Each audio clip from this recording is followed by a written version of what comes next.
Today I'm going to be showing you the Sony Xperia S. This is the first phone since Sony ditched the Ericsson brand.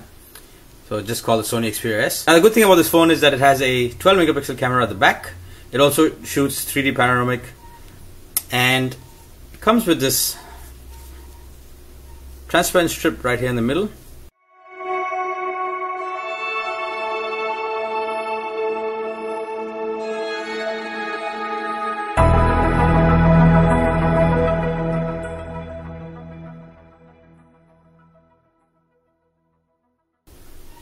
I'm just going to go through some of the features of the phone and give you a mini review of what I think about the phone.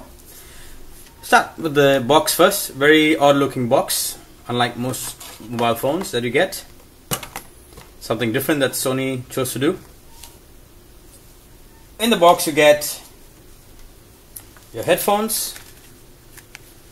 It's just a regular stereo headphones, so I'm not going to take it off the packaging. You also get a mini HDMI to HDMI, and that's pretty good of Sony to do, to include this cable, because most other phones that have a mini HDMI port don't include the cable. And obviously your charging, your USB cable for syncing and charging, and your adapter. I also like to mention that depending on where you buy the phone, you might also get 2 NFC tags included that you can customize to do different things when the phone is next to it, because of the phone having NFC. So things like switching on your phone, or certain features when you walk into the house. Keep in mind, this particular phone comes with 32 gig of memory inbuilt, not expandable, a 1.5 dual core processor, that's Qualcomm Snapdragon, 4.3 inch screen HD, so that's 1280 by 720, and I'll be putting a link to the other specifications. Let's just take a look around the phone. So I'll start with the top. At the top you have your audio jack and your power button, as well as sleep button. At the back is your 12 megapixel camera with flash and speaker. On one side you got your HDMI, your mini HDMI port, volume buttons, as well as dedicated camera button, which is a very good thing that Sony has done with this phone. And on the other side is your USB port to charge and sync the phone. And the front is the 1.3 megapixel HD camera. Now to access the SIM card, you remove the back panel like that, and that's where you put your SIM card. Now the funny thing is that's the only thing you can do by removing the cover, so I'm just wondering why Sony could not have made a slot at the top or on the side like other phones do. Now you'll also notice this transparent strip which also lights up, as you can see there. You notice my finger sliding at the back.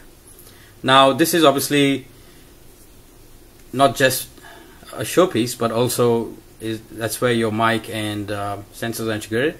Now basically it has your standard Android menu layout, that's back, home, and menu. So as you can see, to access these you actually have to press these spots up here, which is capacitive. Now when you unlock the phone, you can obviously customize what you see here, but when you unlock the phone it takes you to the standard sort of layout, but obviously with Sony's own interface you can customize different things. It's very nicely made, especially with the interactive background at the back there. You can have your Facebook feeds, your photos, any way you want it basically. But I just wanted to quickly show you the layout. And the other thing I want to show you was when I actually put the phone to sleep and I press this camera button here, and within a second I should be able to take a picture.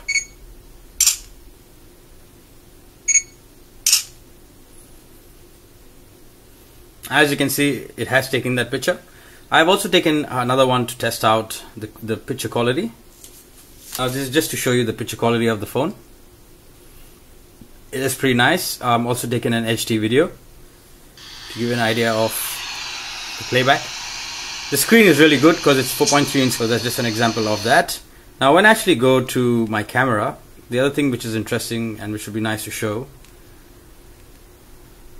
is, apart from doing your general settings with flash and all these things, I can now also do a scene recognition mode, your normal mode, and I'm able to do not only a sweep panorama but also a 3D sweep multi-angle and a 3D sweep panorama as well.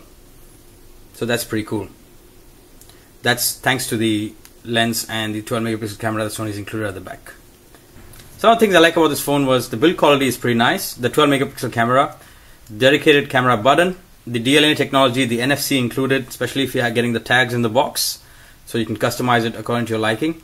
In some of the other things I didn't like, there was no reason to actually have this back cover just for the SIM card. The fact that you can't expand memory. Sometimes it's hard to reach these buttons. Here, the menu buttons. But overall, a good phone. The official retail for this in Australia at least is $600 outright if you want to buy it without a plan. I'll also be including the official specs of this phone in the description as well as Mobile Made Simple's website. I'd like to thank them once again for letting me have the phone. And I'll catch you in the next video. Thanks for watching.